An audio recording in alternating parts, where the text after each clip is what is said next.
So welcome to day 2 of our trip to Waterloo for the 210th anniversary, and we are here on, if you're looking from the British perspective, we are on the left hand side of the main road that intersects the battlefield, the one that goes past Le Haisson, and we are on the eastern side of the battlefield. Now, the stone that we saw in the opening shot is this one here, and this is the marker that marks where Sir Thomas Picton, the commander of the 5th Division, was killed. Now, this is the side of the battlefield that goes between Le Haisson and Papelotte farm, and this is where the attack of d'Erlon's corps took place. Now, d'Erlon had quite an overstrength infantry corps with him, very large numbers of infantry, not much cavalry. However, he was supported by an understrength cuirassier division and of course the Imperial Guard. This is of course where d'Erlon marched up the hill. Now, this section of the battlefield was held by, as I say, the 5th Division, which consisted of a couple of brigades of British infantry, including the Inniskillings. There's a marker here for them, we'll look at that in a second, as well as some Dutch units, and I believe some Nassau, although they may have been further down at Papillot. Originally, this division was supposed to hold a very large area. The white building down the ends there that you can just about see, that is where they were due to hold, about 1,600 metres. However, due to some additional reinforcements provided by the Duke of Wellington, they ended up covering about half that distance, about 800 metres. Now, when you consider that he had around about 6,000 men, that seems very doable. However, it was a very near run thing. You can see here, let me zoom in if you can just see it. There's like a black marker on the ridge there. Now, you can see from that track the shape of the ground. So you've got a little dip here, then a rise, and then that goes over into another dip. Now, if you were stood here where I am now, this side of the battlefield, apparently the ground is far more similar to how it was in 1815 than the western side, and that's due to the earth for the Lion Mound not being taken from this side of the road. So if you are stood here, you can see enemy infantry certainly, and definitely cavalry in those golden wheat fields in the distance there. That's probably the French form-up position, and they wouldn't have been much further away than that, I don't think. Once they start advancing, then they're going to disappear into that fold in the ground. Now, if you've got artillery here, then once they're in that dip, you can't be fired at. Now, I should say as well that while that was the form-up position, probably that golden field in the distance and across there, that was the position of the Grand Battery. So that is where Napoleon started the ball, to quote a phrase. That's where the Grand Battery was situated, and it fired here. Now, as an example of how devastating the Grand Battery fire was, now obviously we know that the British all knelt down or lay down in the long grass. We've got a memorial here. I'm going to try not to get run over by this car. And this is a memorial to the Inniskilling Regiment, so the 27th of Foot, which I always call the Skins. I know that it's historically inaccurate to call these regiments by their titles like that, but I enjoy it, and it makes them a little bit more characterful for me. And you can see on here that it says that of deploying 747 officers and men, then 493 were killed or wounded. Now I'm going to do some quick maths on the fly, always a good idea. That to me looks about 64%, something like that, so around about 2/3. There's General Dan waiting for me to finish the video. So here we are, yeah, we're on the flank. Now, this of course, as I say, is where d'Erlon's corps attacked. Behind us in this flat field here, this is where the Union Brigade was hanging out. Ooh, yep, not behind the thistles. This is where the Union Brigade were hanging out. Now, this area here, again, we talked about the mystery of the sunken road. It's very unlikely that the Union Brigade would have been able to charge d'Erlon's corps. So, for those of you who don't know, the infantry attacked. They pushed back the Belgian units. Well, they may have been Dutch units actually. They pushed them back, and then the cavalry got sent in. So the French actually crested the hill. They were where we are now, which, if we look across, is actually behind the Butte de Lyon. You can just see it through the trees over there. So they were actually behind through the British line here, and that's when the cavalry went in, the Union Brigade. Now, the Union Brigade swept through d'Erlon's corps straight down here. As you can see, rolling ground, perfect for cavalry. And they were actually joined by the household cavalry. Now, the household cavalry weren't here. They were on the other side of the road. They were on the western side of La Haye-Sainte. But charging down, they met up south of La Haye-Sainte. We'll have a look at that part later. And that's where, of course, they were matched by their lancers. Particularly the 3rd Lancers were known to be especially aggressive. I don't know what it was about the 3rd Lancers. They obviously did not like the Union Brigade. They obviously had a big bee in their bonnet about that. And that's where, of course, the big disaster of the British heavy cavalry was. Now, as you can see from the pictures, I'm just sort of wandering down the road. We've got quite a distance to go. It's going to be about 1,500 meters to get to Papelotte. But you can see there's no trees here. There's nothing like that. Now, one thing that you can't see until we get closer, and we may have a look later, is there are a lot of tracks and hidden roads in these crops. That makes cavalry difficult. Obviously, a horse can lose its footing, break an ankle. That's the end of that horse. So that's why, especially on a muddy day, it's difficult to imagine it today because it's an absolutely glorious summer's day. But on a muddy day, it's very easy to imagine horses getting caught up into their fetters. You can imagine down here, that dip there, you've got torrential downpours. You can imagine the rain collecting in that sunken area. That's going to be very difficult for horses. There's a lot more drainage here now. You can actually see the cover of a drainage ditch there. So there's a lot more drainage here than there was back in 1815. This would have been an absolute quagmire. These dips would have really collected the water. But this is where one of the largest cavalry engagements for the British happened in the Napoleonic Wars. It has got absolutely nothing on Borodino or Leipzig or anything like that. But this was, again, where the Union Brigade met its fate. Now, some people say it was a disaster for the Union Brigade. The Union Brigade lost, it was completely taken out of the battle. Same with the household cavalry. That's not strictly true. The 2 units got back. They had about half their strength left. They did partake in the grand advance, the general advance, and they slaughtered a few more guys on the way there. So, although they weren't used again in the battle, it's perhaps that they weren't necessarily required again in the battle, rather than they were too under strength to do so. So this is as I say, the western side of the battlefield. We're going to head to Papelotte Farm now. This is quite a busy road, as you can hear. We're going to head to Papelotte. There may be something that I cut in on the way, but it may be that the next video is coming from Papelotte Farm. But this is where the British stood in the thin red line, where d'Erlon and his infantry advanced valiantly, took the ridge, but then were thrown back by the Union Brigade, who in turn were killed by the French cavalry. That all took part here. We're going to go down to Plancenoit and La Belle Alliance later, and that may give us more of an indication of where the actual cavalry combat took place, because it was after the pursuit of d'Erlon's corps, so it's a bit further to the south. But hopefully we'll be reporting next from Papelotte Farm, or perhaps another point of interest on the way. So here we are on the road to Papelotte. It turns out that white building was the music school, and we are about halfway there. So that was probably around about the area that the 5th Division's tenure stopped. So we're round the corner now. We're in a rather sunken lane, not the sunken road, but we're in a road that sort of dips down, and this really gives you an idea of the terrain of the Waterloo battlefield. In front of us we have a field of cabbages, and where you see the cabbages stop, there's another dip that goes down there. Now in the distance you can see a white building with a red roof. Let me just zoom in on that a little bit more. There we are. That is La Belle Alliance, so that is Napoleon's headquarters. Again, that row of trees there, that's roughly where the Grand Battery was. Now it's not really, it was in that area, but if you keep in your mind, that's where the Grand Battery was, that row of trees there. It'll help orientate you to the rest of the battlefield. As I say, it's a decent enough marker. Now if we look to the right here, we can see the sky, because I can't control my camera. We can see the lion's butt, the butte de lion. Now of course that wasn't there at the time, so you actually can't see anything at all. If you're in this area, if you're like a Nassau skirmisher, or maybe even a rogue Frenchman, you have absolutely no idea what's going on in the rest of the battlefield. You can't see what's going on at the ridge of Mont Saint-Jean, and you certainly can't see what's going on at Hugoumont. And this is one of the things that really does push home how difficult it really is to...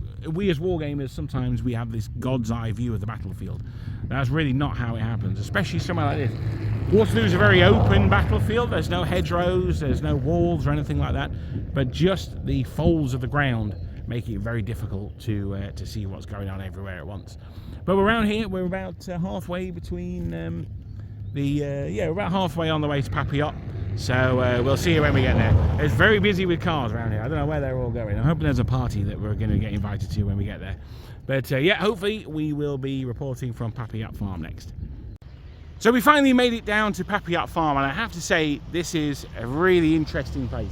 We can't go any further than this. Unfortunately, it is private property, but the farm has been mostly rebuilt after the battle anyway. You can see from the brickwork that's much more sort of mid 19th century than it was earlier on. We've got an example of an older looking farm over here. This is probably more what it would have looked like, that kind of brickwork and design there. It's basically what you see at the Haisson.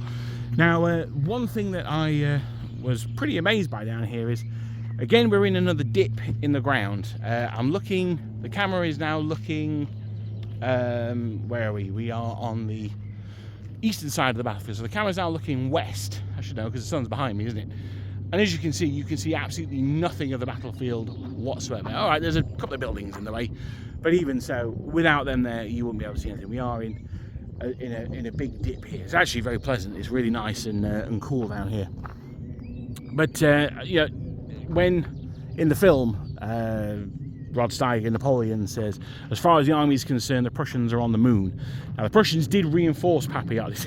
It says on the information card that it was held by German mercenaries, which I'm not sure the Germans are really particularly happy about.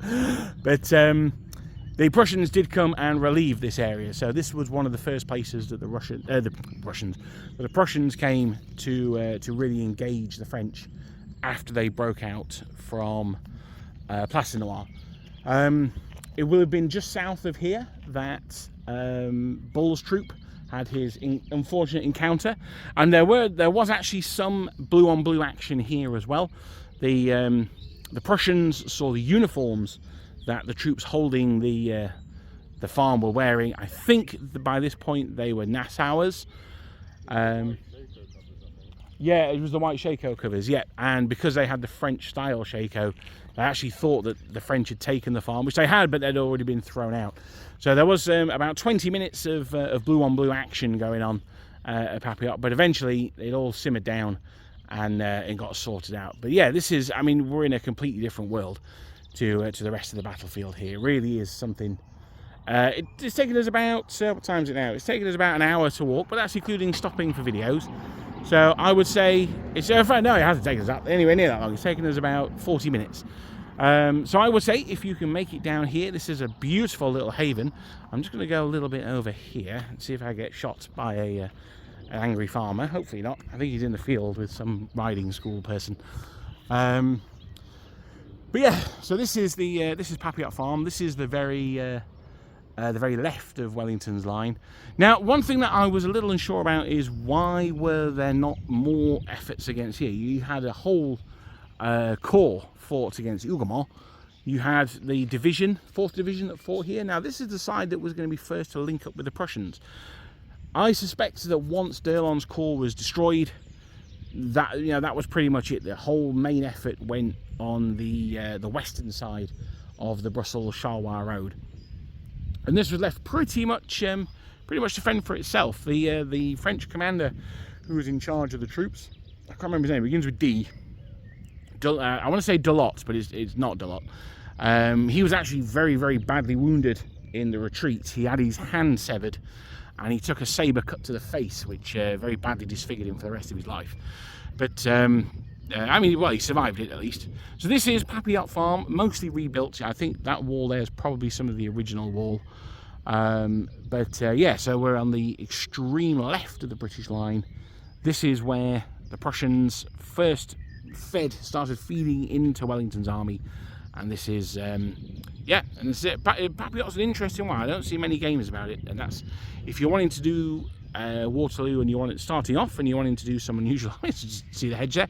You want to do some unusual armies, Papillot's the place to go. So this is the image that a French attacker would have got as he came through towards Papelotte. Now this is a nice little covered walkway here. There's General Dan taking some pictures as well.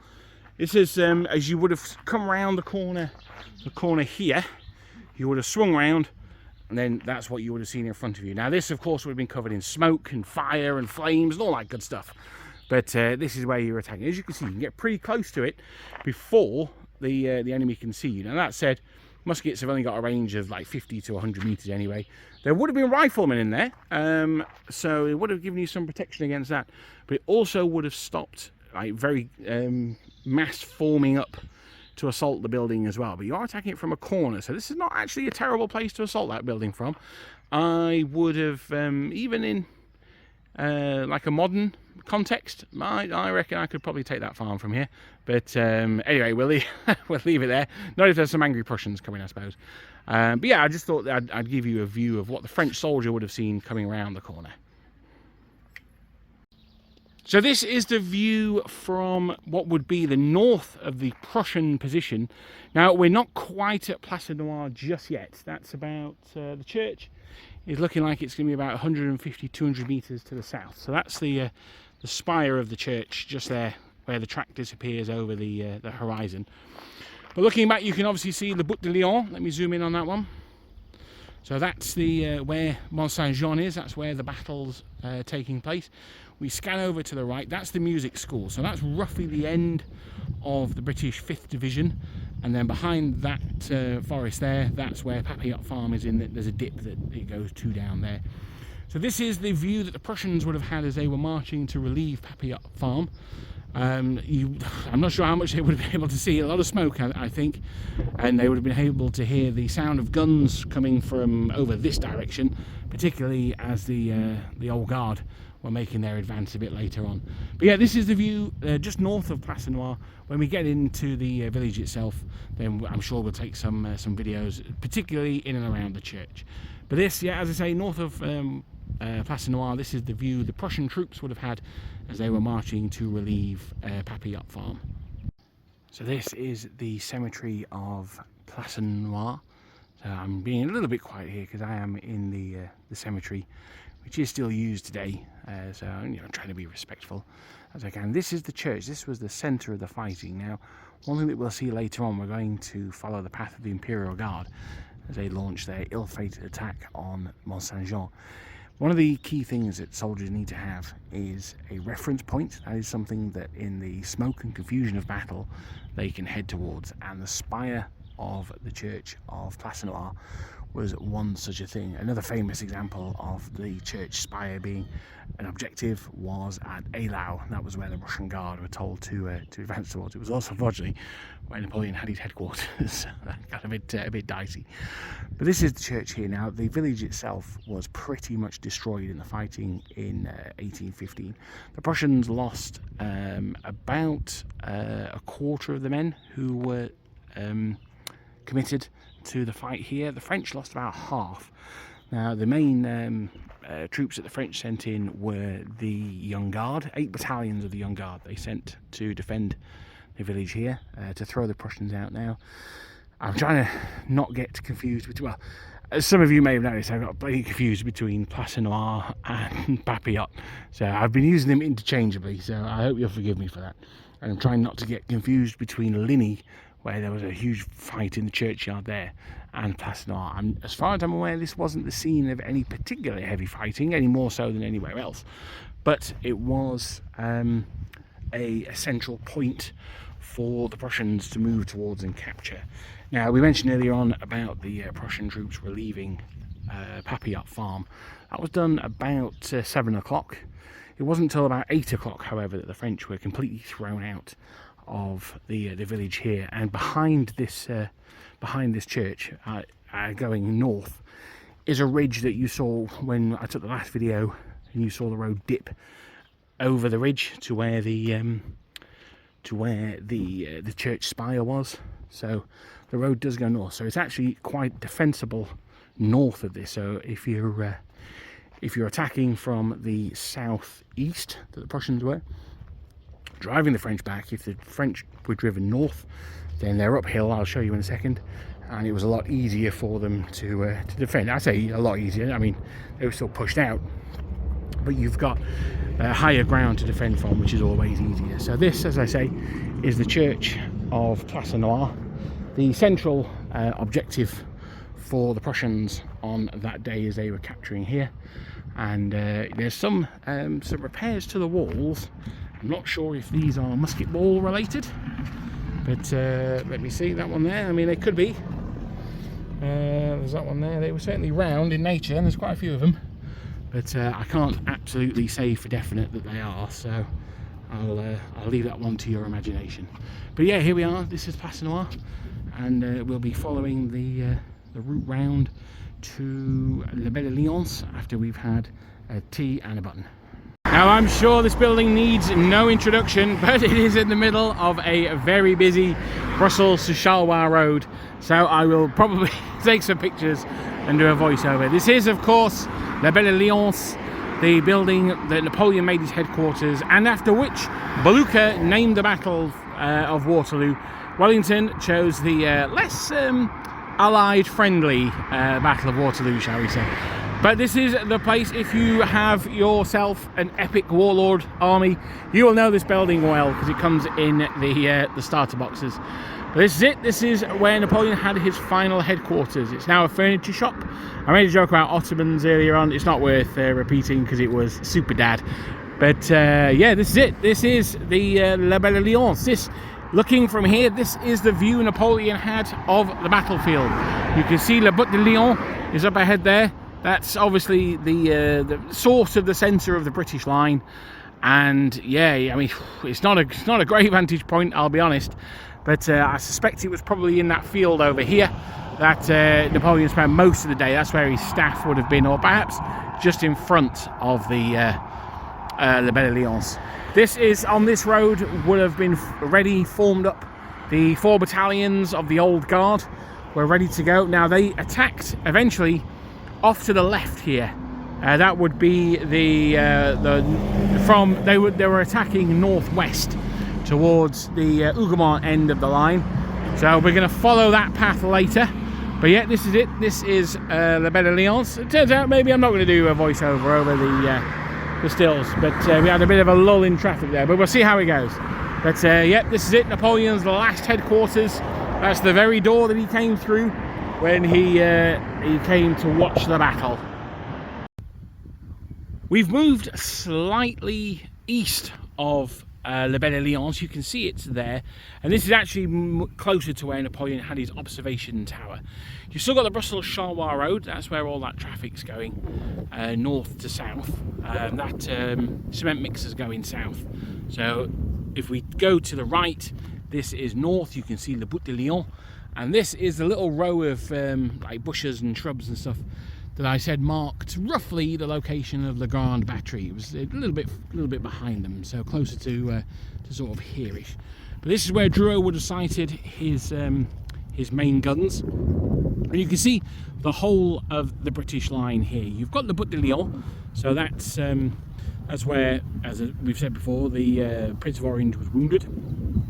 Over to the left of that, so that would be to the west, you've got the Mercer's Battery, and where the Imperial Guards attack went in. So we are going to be following there later, but we've just gone to the other side of the road now. So as I say, we're on the eastern side of the road, the right hand side, if you're looking at it from the French perspective.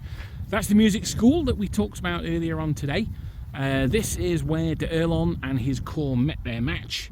And as I said, I'd do it closer to here, which is where the cavalry went in. Now the cavalry actually went through the Grand Battery, so the Grand Battery is around about here-ish. So the cavalry probably ended up not too far from where we are now, which, if you consider how close we are to Napoleon's headquarters, which is just over there, is pretty close. I mean, in the swirl of combat and the chaos, I'm sure they didn't really appreciate how close to Napoleon's headquarters they were, although I'm sure Napoleon did. So yeah, the Grand Battery was there. The clash was sort of here-ish. This is where the Dutch Lancers overthrew the Union Brigade and the lifeguards. Now, just behind those trees there in the middle, so that's this area here, is La Haison. You can't see it from here, but what happened is between those trees and the Bouc de Lyon, that's where the household cavalry swept through and then joined the fight round here. So they came on the western side of the road, past La Haison, and then crossed over roughly where that yellow cabbed lorry is now. They'll have crossed over there and then come up this ridge to assist with the Union Brigade.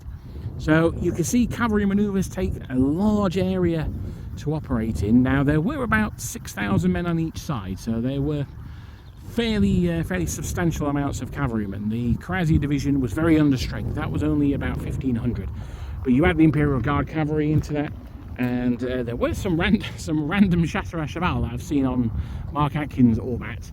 So they got involved as well. I'm not sure if it's the chasseurs à cheval of the Guard or just some dudes who were knocking around. But yeah, so this is where that clash took place. As I said earlier on in the video, the Union Brigade weren't perhaps as mauled as tradition dictates they were, but they certainly weren't used again for the rest of the battle. And this pretty much shut down this part of the battlefield. The Prussians, they're coming from this direction over there. That you can see in the distance is Plancenoit. We've got Papelotte in that woods over there. So this is very much the Prussian sphere of fighting from about 7 o'clock onwards, maybe a little bit later, maybe 8 o'clock. 7 o'clock is roughly when the Guard were commencing their attack. So we'll probably try and find where Cambron gave his last stand, although it might be south of here. So we'll have a look on the maps and we'll see where we get on. But yeah, this is just, as I say, it's just slightly north, but mostly west, about 200 meters from the Belle Alliance. And this is Napoleon's view of the British line. You've got Hugoumont just in those woods over there. Over there, you've got Hugoumont, and then the line sort of curls round to the music school, and then down to Papelotte farm, which is down there. So yeah, this is it. It's not a bad view. It's not a bad view. You can see most of what's going on, but yeah, when the cavalry came up here, that's got to be concerning for you, I'd have thought. So, having been finally permitted to cross the road by the superb Belgian drivers, we are now on this little path here. That was La Belle Alliance, and General Dan's already started his way. And this was the road that the Imperial Guard took for their final attack. So it would have been from here with a shout of "Vive l'Empereur!" that Old Trousers would have started to be beaten, and the Pas de Charge, the tune that had driven columns of Imperial Guard to victory every single time it had been employed, would have started beating. You can see the road is pretty narrow. I suspect that they would have had battalions on either side of the road, with the command staff and the standard bearers, etc., being on the road itself. It is now exactly 12:30. We are insane enough to be doing this at midday. I'll let you know what it looks like when we get to the other end. So, having gone 2 minutes up the top of the slope, we have now reached the Pile de Manure. I've not seen that marked on any of the maps of the battle, I have to say. But you can see up here ahead, the road goes down a little slope and then back up, and then it swerves round to the right. Again, gives you some indication of the folds of Waterloo battlefield. And how, you know, here, we're at Old Guard, we're marching around with our bearskins on. We're pretty close to the Brits. We're probably around about maximum cannon range. I'd say it's the best part of a kilometre to you know, not to the ridge, but to most of the where the line would have been. So we are at extreme range here, but we're about to dip down, so we'll not be able to be seen before we turn towards the British line. Dan has just pointed out, this is about 30 seconds after I finished the last video. In the middle of the screen now, you can just see the top of a tower. That is Hugoumont. So that wouldn't necessarily have been visible on the day because it would have been covered in smoke, but the fire certainly would have been. Remember, we're doing this at 12:30. This was going to be about 7 o'clock, so it'll be the sun has been setting around about 10 o'clock, so there's still 3 hours of daylight left, but the battle is winding down. The Hugoumont is burning fitfully by this time. There should be plenty of smoke and goodness on the ridge here. This, of course, is where there's already been quite strong attacks throughout the course of the day. So this area will be covered in French dead and dying. Napoleon has deployed a biplane apparently to strafe the British line, so there you go. That's a little bit of fun. But yeah, no, fortunately we can't call on air support this one, so we're going to carry on down the track. So the time is now 36 minutes past 12, so we've been walking for probably 4 minutes if you take out the time we've stopped to make the videos. This is the lowest part of the track that leads from the Belle Alliance, which is just over there, to the British lines, which we're going to get to over here. The Butte de Lyon is a nice easy point for us to orientate ourselves on. Obviously that wouldn't have been there. Something they could have used would have been the burning roof of Hugoumont, so that would have helped them orientate themselves as well. But the main thing here is, of course, the road. Now, this part of the line was heavily held by the British. There were Dutch Belgians here as well, but it was mainly made up of redcoat regiments. Now, this is where some of the controversy is going to come. Did the Dutch Belgian units, were they the main attack? Did they flank the Old Guard, or did they even take part in it at all? Well, we'll have a look when we get round closer to the British line, and we'll see what the terrain looks like when we're there. So we've been going now, it's 22, so we've been walking for 10 minutes. As I say, probably a bit less than that because we've taken out some time to do some videos, and we're approaching the area where the road curves around to the right and we start approaching the British lines. This is something that, again, wargamers, particularly ones who've come from maybe 40k or fantasy, and perhaps aren't interested in the historical realities of historical wargaming, might think that troops marching this way would be a viable target, and I guess they are to an extent, but there would be far more important targets for the troops on the ridge to be firing at. Where we are at the moment as old guardsmen, we would be pretty safe, to be honest. Looking back, the Belle Alliance is still very very visible. Napoleon could easily see what was going on as the troops were marching down here. Even through the smoke and the carnage of battle, he should have been able to see how it was going directly. Of course, as Ridley Scott showed us, he actually led the charge himself from horseback. But yes, that got a dubious from General Dan, that did. But we can see this. We can see this yellow wheat field here.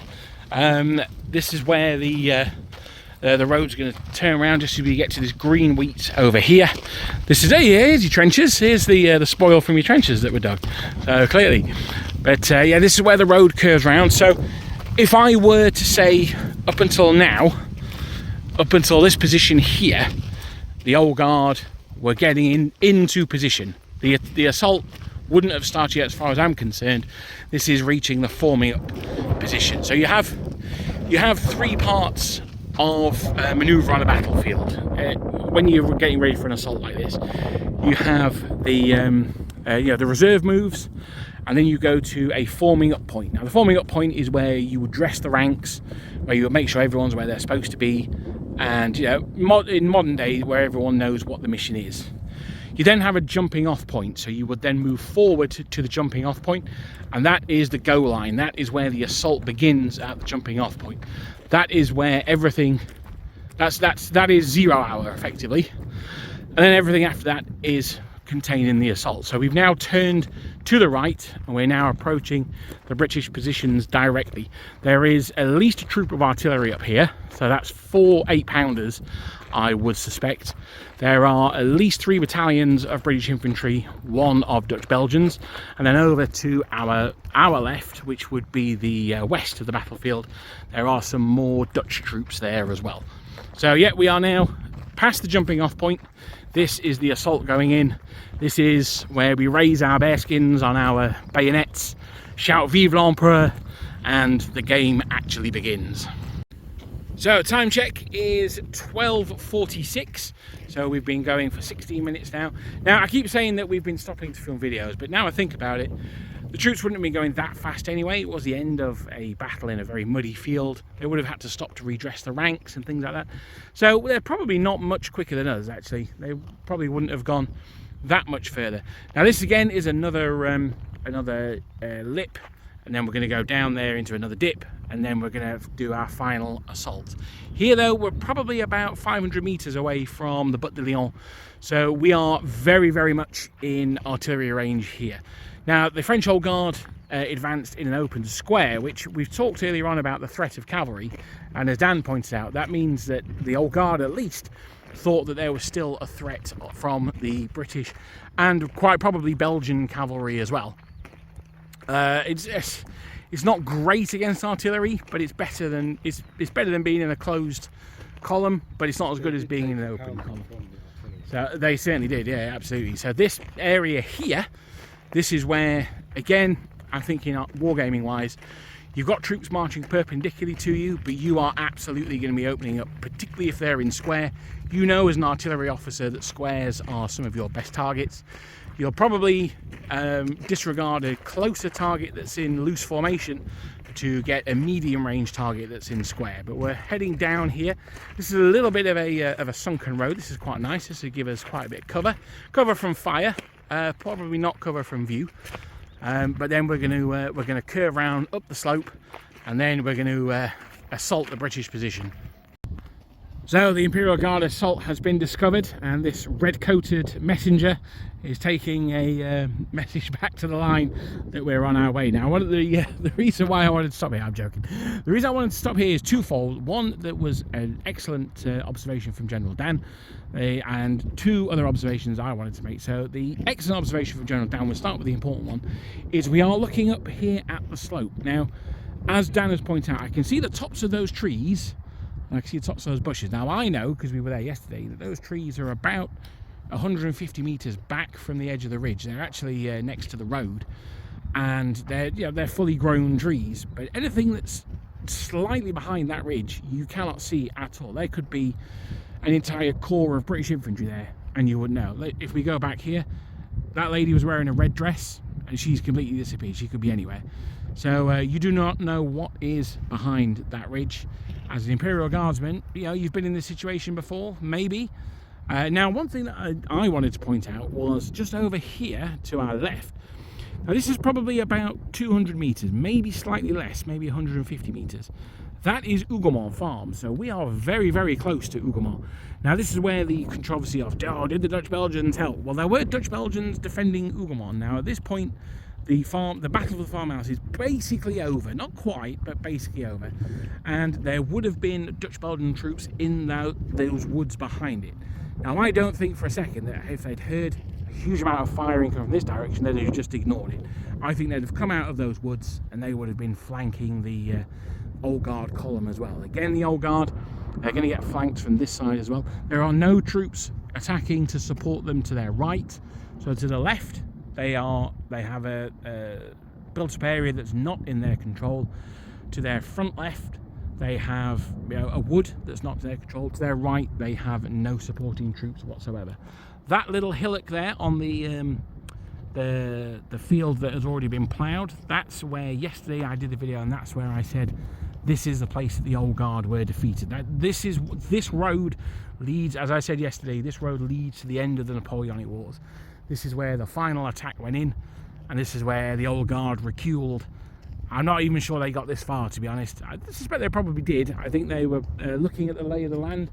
I think they probably got about halfway up the slope in front of me. You can see there's a little banking to the right of the road there, and some reeds to the left. I think they probably got about that far before the combined fire from the woods, the ridge, and over here, the artillery battery up here on the ridge. I think the combined fire was just too much for the Old Guard to bear. Now, was it the Old Guard Grenadiers or the Old Guard Chasseurs? To be honest, I don't think it really matters, does it? At this point, you're attacking, you are on an absolute hiding into nothing. Those guys had absolutely no chance of securing victory for Napoleon at this late stage. And being here on the actual battlefield, in this dip, looking up at the slope they had to climb, it really brings home that it was not even the last throw of the dice. It was almost a petulant lashing out from a guy who knew that the battle was already lost. And how many lives did that cost? Well, we're going to make our way up to the top of the ridge. We're going to get further than the Imperial Guard did, and then we'll have a look back at the at where we were. I know we had a look at it yesterday, but even so, having gone up the path now, it'll see it in a different light, I'm sure. So I've moved over here into this farmer's field. Now I don't feel too bad because he's already harvested this field, so that's fine. But if you see where General Dan is over there, I think he's probably about 40 meters away. So I'm where I would consider the left-hand marker of that hollow square to be. I think you're probably looking at a frontage of about 40 meters for about 120 men. It's probably less than that, probably 80. So yeah, I think 40 meters would be probably about right. And I'm marching this way to follow the road. Now again, I'm getting very, very close to Hugoumont. I'm now probably about 150 meters away. I'm certainly approaching this wood. If there's riflemen in that wood, which the Dutch Belgians did use rifles, then yeah, I mean, I'm very much a target here. I've got artillery up on that hill over there firing at me. Now they're firing across the square, which is going to take out whole files of men. It must have been absolutely horrific. I can't really. It's one of those things where you know, we talk about the glory, la gloire, this concept of the beauty of war almost. And I think this is one of those times where there couldn't have been any at all. You know, it's muddy. You're making a final attack for no real purpose, and the British and the Allies, they're on all sides of you, and they're absolutely tearing you to pieces. I'm amazed anyone got out, let alone the number who did to stand with Cambron later. But yeah, no, I just wanted to show how small the battlefield is compared to how big the formations were. It's something that sometimes I think we fail to appreciate. But the battlefield is both very big, it's sometimes bigger than we think it is, and much smaller. In this final attack, I didn't really appreciate how close to Hugoumont it was, and how compressed it would have had to have been. But yeah, no, I hope you've enjoyed this series of the attack of the Old Guard. As I say, we're going to get to the top, and then we'll have a look back. So it's 3 minutes past 1, so it's taken us about half an hour to mark the route of the Old Guard. As I say, that does include stopping to take videos though, and as we can see, there's a bit of a banking here. Now General Dan believes that this may have been, they may have actually got this far, certainly the column that was in the field here, and this is where the troops outflanked them, surprised and shot them from above. And to be honest, it sounds highly plausible to me. It may have been the case that the banking was even higher back in 1815. We always need to remember that the amount of soil that was removed for the Lion's Mound does make a difference here as well. But this is the top of the ridge. So this is where the British will have stood up. And imagine, you know, here I am, my moustache, my earring, my bearskin, and I come out, and now all I hear ringing out clearly is, "Now Maitland, now's your time," and then my entire world disappears in white smoke, noise and thunder. This is the there's an oak tree up there. Now I wonder if that's the one that Wellington like sleeps underneath and says, "It's what's your plan to beat the French?" I wonder if it's that one. I like to think it is. But yeah, this is where I stood yesterday and gave my my impassioned speech, shall we say. But looking back now, we can still see. Oh, I was. It was well, you know. Looking back here, you can see where we can we see. We can see. I can't focus properly. There's La Belle Alliance. Sorry, I'm getting all my places mixed up now. La Belle Alliance, and so Napoleon could have seen this far up, although I think it was probably unlikely with the battlefield conditions going on. But yeah, so it's taken us half an hour to walk the last doomed assault of the French Old Guard. I hope you've enjoyed the I hope you've enjoyed it and doing it with us. I thought about just recording the whole thing straight through, but I thought that would give everyone car sickness, so I decided against it. But I hope you've enjoyed the bits that we've done, and we'll be back because we still haven't visited La Haye-Sainte yet. So we'll be back with tales of daring do from La Haye-Sainte later. As a final addendum to today's March of the Imperial Guard that Dan and I did today, we've actually, this is much later in the afternoon, so we did that about 1 o'clock. It's now just gone 6, and we've had another wander down to Hugoumont. And I just wanted to, you know, we looked at how close Hugoumont was to the road. Well, this is it from the other angle. So you can see here, This is the outside wall of Hugoumont. I'm stood literally right next to it. My elbow is touching it right now. And this is where the road is. You can see those crows there, that flock of birds. You might be able to if you've got good eyes. That's where the road is. So again, I said it's probably about 200 meters. I'd say from here, I'd stick with that estimation. I'd say about 200, maybe 300 meters. So it's out of musket range. It's certainly within cannon range. Not that there were any cannon at Hugoumont, but this is how close the Guard attack came to the walls of Hugoumont. Had this been captured by the French, then there's a good chance that French troops would be able to reinforce from here as well. So yeah, just again as an example of how small the Waterloo battlefield is. Obviously you've got the Butte de Lyon there dominating everything, but as an example of how small this battlefield is, then this is another indication. So as I say, this is looking from the walls of Hugoumont over to the road, which was the main axis of attack for the Imperial Guard. I've just started walking off and I've just had a thought. I didn't actually say where the road was. So that dark line that's about halfway down the screen and is just below the horizon, that's the road. Now I'm going to zoom in. I'm not sure if you're going to be able to see this or not. There we are. That is a person walking along the road. So yeah, that's where the road is. I'm going to zoom back out again.